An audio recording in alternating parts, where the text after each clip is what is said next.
बैठक इथंच माझ्या घरी होणार आहे 5 तारखेची आणि त्यात आमचे स्पोक्सपर्सन्स येतील आणि अजून काही कोर टीम मेंबर्स येतील ज्यांनी आम्हाला प्रोटेस्ट मॅनेज करण्यात खूप मदत केली होती. आणि त्यामध्ये आम्ही डिस्कस करू की पुढे जे सीजेपीची मुव्हमेंट आहे ती पुढे कशी घेऊन जायची आणि आमचं जे संघटन आहे ते कसं बनवायचं. एक तक्रार करण्यात आलेली आहे तुमच्या वडिलांच्या संपत्तीबद्दल, त्यावर तुमचं काय? मला वाटतं तक्रार माझ्या एज्युकेशन क्वालिफिकेशनवर आहे की मी कसं बॉस्टनचा खर्च घेऊ शकलो, थोडं बॉस्टनचं शिक्षण घेऊ शकलो. त्यावर माझं असं म्हणणं आहे की मी माझं स्कॉलरशिप लेटर आणि एज्युकेशन लोनचं लेटर दाखवायला तयार आहे. पंतप्रधानांनी सुद्धा त्यांची डिग्री आहे ती दाखवावी, सार्वजनिक करावी. त्यांनी त्यांची डिग्री सार्वजनिक केली तर मी लगेच माझं स्कॉलरशिप लेटर आणि एज्युकेशन लेटर माझ्या डिग्री सोबत सार्वजनिक करायला तयार आहे. पण आता हे घरापर्यंत येतं म्हणजे हे एवढा मोठा सामना करावा लागतो.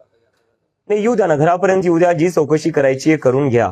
आपल्याला माहिती आहे या देशात आपण जेव्हा जेव्हा या सरकारच्या विरोधात बोलतो, मी काय पहिला व्यक्ती नाहीये ज्याच्यासोबत असं होतंय.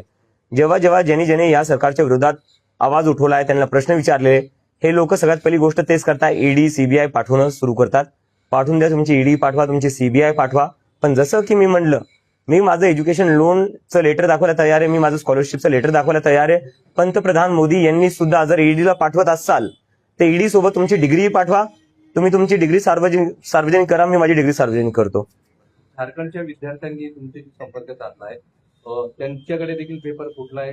तुमची काय भूमिका असणार? आता पुढचं मिशन झारखंड असेल.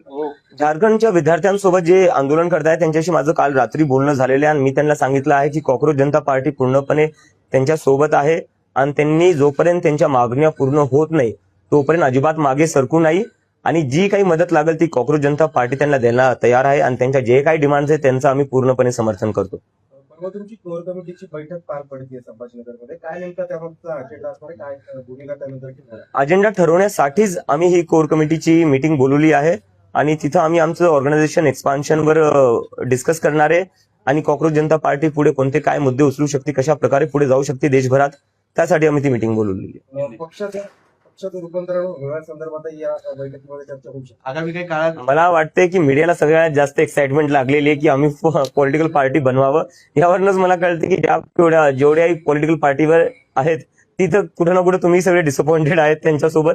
पण आमचं अजून असं काही इंटेन्शन नाहीये. आम्हाला एक पब्लिक मुव्हमेंटच ठेवायची आहे, कारण की देशात जी सध्या पॉलिटिक्सची सिच्युएशन आहे, काय करणार पॉलिटिकल पार्टी बनून तुम्ही जेव्हा वोट डिलीट करण्यात येतात.